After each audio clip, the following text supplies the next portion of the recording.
वो सत्य पर नहीं असत्य पर है। बुद्ध के जमाने में भी ये बात हुई, ईसा मसीह के बाद भी यही बात हुई।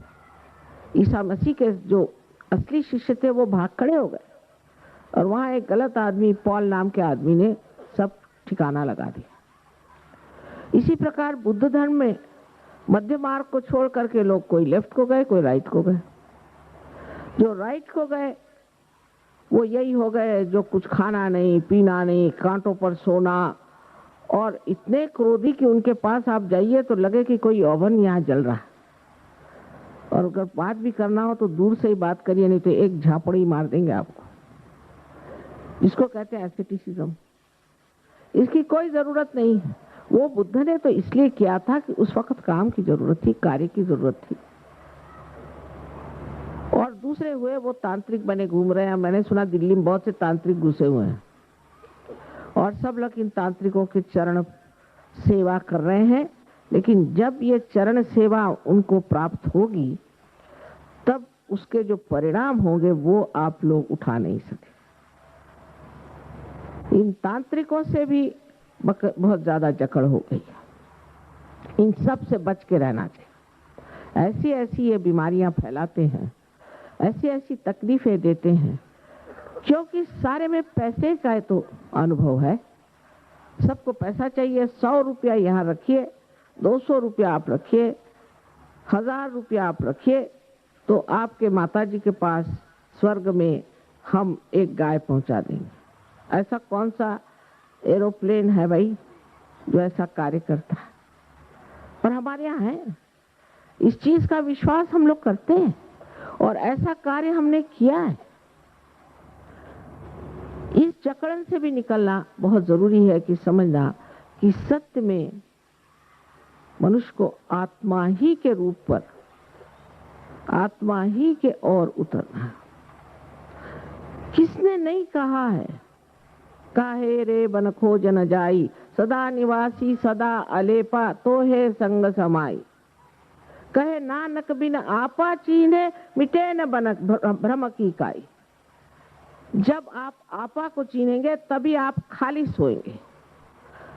अपने ऐसी ब्रांड लगाने से कोई खालिस नहीं हो सकता। खालिस का मतलब है शुद्ध होना, और शुद्ध होने के लिए कुंडलिनी है। ये साक्षात लिखा हुआ है। कबीर दास जी ने तो इतना लिखा हुआ है, पर उसको भी लोग अपने तरह से लगाते हैं। कुंडलिनी के सिवाय आपकी सफाई हो नहीं सकती। यही सफाई करने वाली माता आपके अंदर है। और जब यह आत्मा का प्रकाश आपके अंदर आ जाएगा तब आप सारे धर्मों का तत्व समझ करके सबका मान करेंगे, और जितने भी अवतरण हुए, जितने भी दृष्टा हुए, जितने भी प्रेषित हुए, प्रॉफिट्स हुए, सबका आप मान करेंगे और उनकी पूजा करें। सहयोग में हमारे बहुत सारे मुसलमान हैं और उनसे भी अधिक जू लोग हैं जो कि बिल्कुल मोहम्मद साहब को नहीं मानते, ना ईसा को मानते हैं, और दोनों ही मोहम्मद साहब को और ईसा को पूछते हैं। उसी प्रकार हिंदू लोग हैं, वो भी इन सब को मानते हैं। जब सब धर्म एक हो जाएगा तब आप कौन सी चीज लेके लड़िएगा? तब आपका फंडामेंटलिज्म कहाँ जाएगा? इस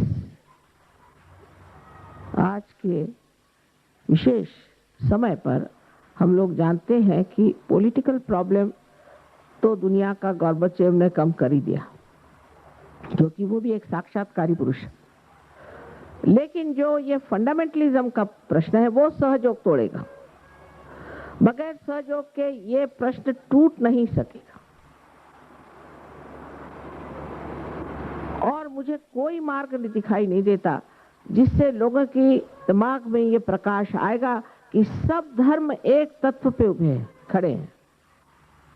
एक ही तत्व का आधार इनके अंदर है, और वो है कि संतुलन हमारे जीवन में आ जाए, और उस संतुलन के कारण हम आत्मानुभूति को प्राप्त करें। फिर ये सारे भ्रम ये अंधविश्वास और ये गलत सलत जो हम अपने खोपड़ी पे लादे चल रहे हैं, ये सब टूट जाए। ये बहुत ही जरूरी है। जब हमारी प्रगति होती है तब वो सबको दिखाई देती, उसका प्रकाश सबको दिखाई देता है, उसका असर सब पर आता है। आज जो चक्रों के बारे में आपको बताया गया है, ये वास्तविक आपके अंदर पूरा बना हुआ ऐसा यंत्र है। ये आपकी उत्पत्ति से लेकर के जो आपकी उन्नति हुई है इवोल्यूशन में, वो सारी की सारी इन चक्रों में है। और अब आखिरी थोड़ा सा और आपको चढ़ना, थोड़ा सा, जब आपकी कुंडलिनी जागृत हो करके और आपके ब्रह्मरंध्र को छेद दे, उसी के साथ साथ क्योंकि आपका शारीरिक, मानसिक, बौद्धिक और आत्मिक जितना भी कुछ कार्य है वो यही चक्र करते हैं, इसलिए जैसे ही कुंडलिनी आपके इन चक्रों में जागृत हो जाएगी, वो उसको प्लावित करेगी, नरिश करेगी और उसको समग्र करेगी, उन चक्रों को पिरो देगी एक धागे में। माने आप में समग्रता आ जाएगी, इंटीग्रेशन आ जाएगा। और आपके सेंट्रल नर्वस सिस्टम पर, आपके मज्जा तत्व पर आपको महसूस होगा, सत्य आपको महसूस होगा। अब सत्य क्या है? एक तो सत्य ये है कि आप शरीर, मन, बुद्धि, अहंकार आदि कुछ नहीं है। आप शुद्ध आत्मा है। बहुत ऊंची चीज है, गौरवशाली, सौंदर्यशाली, ऐसी एक महान आप व्यक्ति हैं, किंतु अज्ञान की वजह से ढक गई। और दूसरा सत्य यह है कि चारों तरफ फैला हुआ परम चैतन्य, इसको आप रूह कहिए, all pervading power of God's love कहिए, चाहे जिस भी नाम से लीजिए, और निराकार की भी बात करें तो वो जो परम चैतन्य है, जो ये सारे सुंदर फूलों को बनाते, सारा जीवंत कार्य जो ये शक्ति करती है, उसको आप पहली मर्तबा अपने उंगलियों पर तक जान सकते हैं। यानी आपकी जो चेतना है, अवेयरनेस है, उसमें एक नया आयाम, न्यू डायमेंशन आ जाता है, जिसमें आप महसूस करते हैं इस शक्ति को आपने पहले कभी जाना नहीं। कुंडलिनी के जागरण के बाद ही आप इस शक्ति को जान सकते हैं, और तभी आप में उसी के साथ साथ आत्मबोध हो जाता है, आत्मज्ञान हो जाता है। मतलब यह है कि आप अपने चक्रों के बारे में जानते हैं पूरी तरह से, और अपने आत्मा के जो 3 महान गुण हैं, केवल सत्य और चित्त का प्रकाशित होना, और तीसरा आनंदमय जीवन, ये तीनों की तीनों आपको प्राप्त हो जाते हैं। इसके अलावा आप एक साक्षी स्वरूपत्व को प्राप्त होते हैं, क्योंकि जब कुंडलिनी जागृत होकर के इस चक्र को लांघती है, तब हमारे अंदर निर्विचार समाधि स्थापित होती है, जिसे बुद्ध ने कहा है कि अपने दिमाग को खाली करो, एम्प्टी माइंड। जो खाली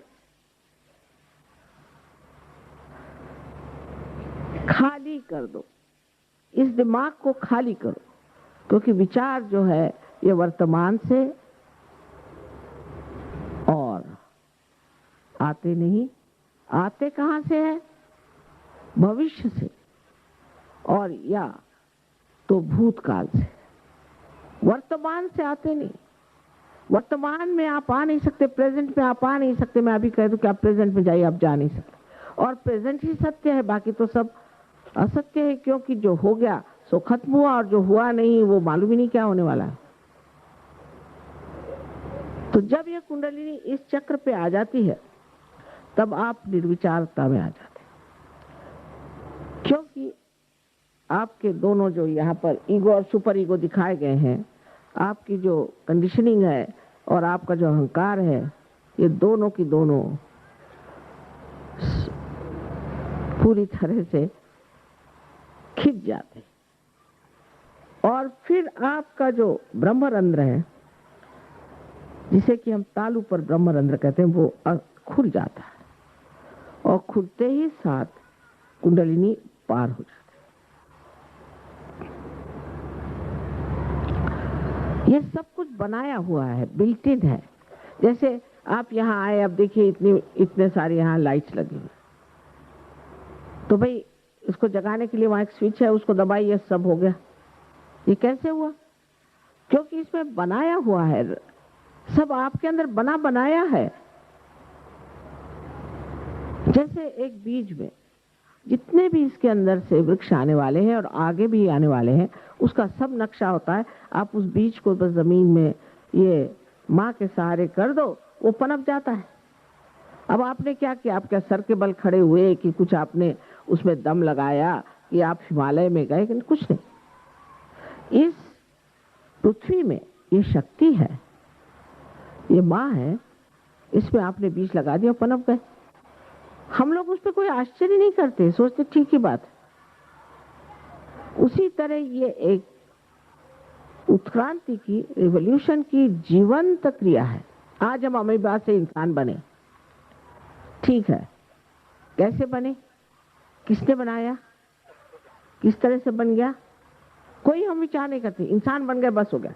इससे आगे कुछ है कि नहीं, इधर जरूर विचार करना चाहिए कि जरूर होगा कुछ न कुछ आगे। नहीं तो हम लोग इतने भ्रम में क्यों हैं, इतनी आफत में क्यों हैं? क्या हम इंसान इसलिए बने कि इस आफत में पड़ जाए? कि बहुत से लोग सोचते हैं सुसाइड ही कर डालो, इस जिंदगी से बाहर आए। ये क्या जिंदगी है?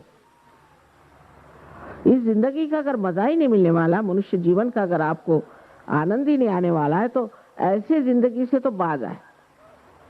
तो कुछ न कुछ तो आगे को चीज होगी ही।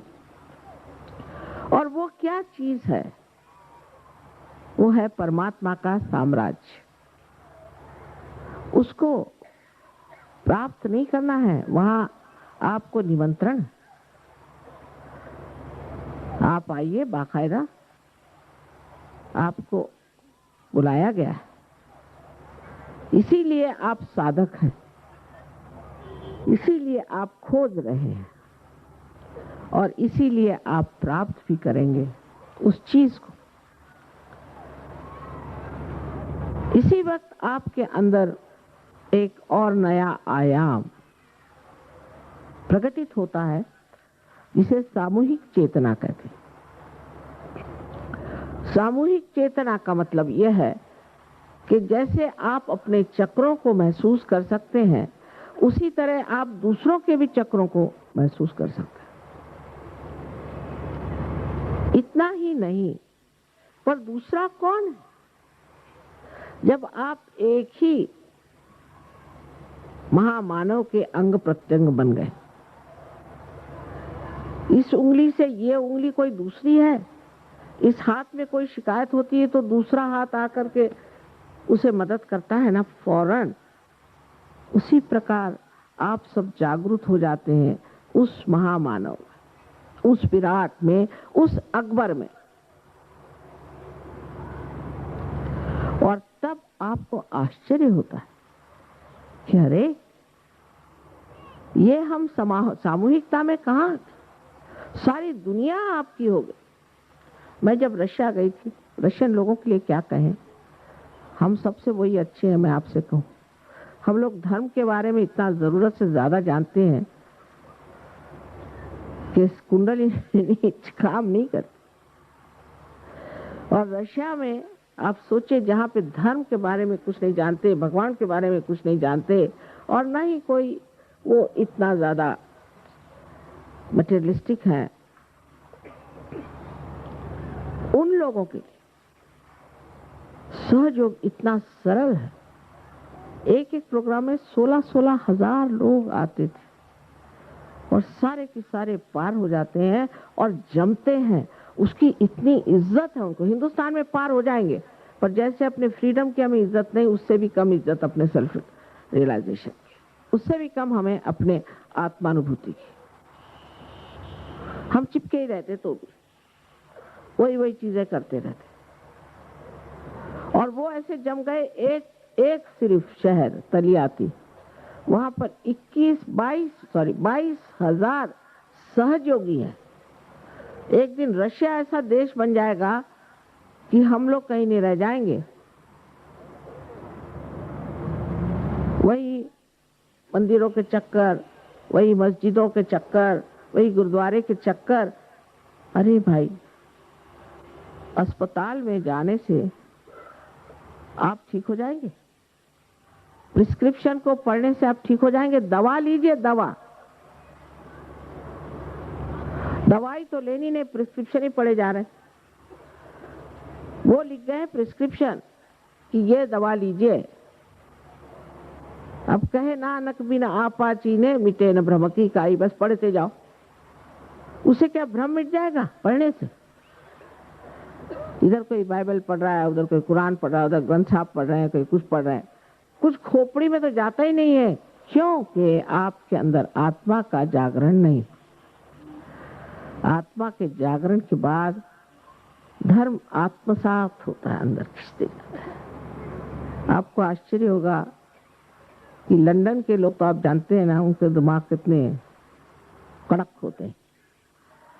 वहां पर सहयोग में जो पार हुआ, दूसरे दिन उसके ड्रग्स छूट गए, शराब छूट गई, सब छूट गया। मैं किसी से कहती नहीं हूं कि शराब मत पियो, क्योंकि आधे लोग उठ के चले जाएंगे।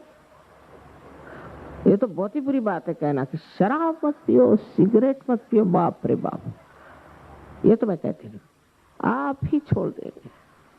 मैं कहती हूँ इस गली में आ जाओ, फिर देखती हूँ अपने आप ही छूट जाएगा आपका।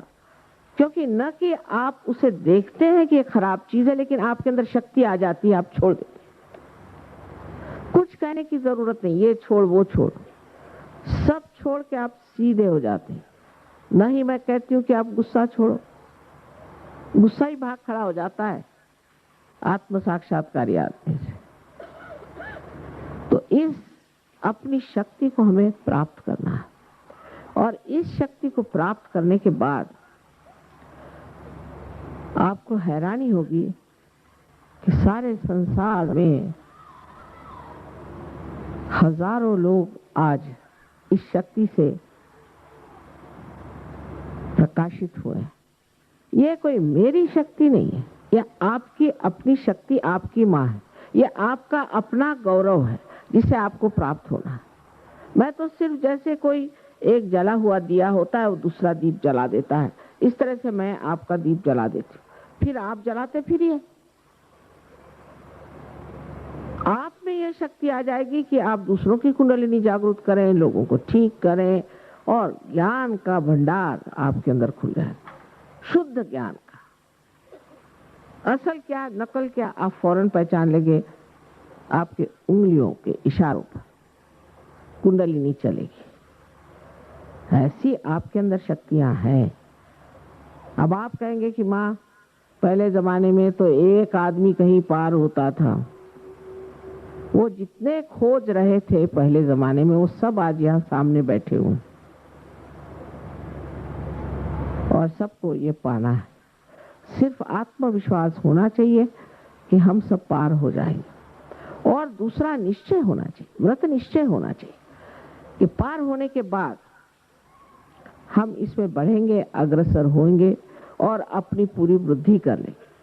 नहीं तो जैसे अंकुरित हुआ एक बीज है, वो कैसा बेकार जाता है, ऐसे ही लोग पार तो हिंदुस्तान में बहुत जल्दी हो जाते हैं, कुछ करना नहीं पड़ता। ये तो आपकी इस भूमि का ही प्रसाद है।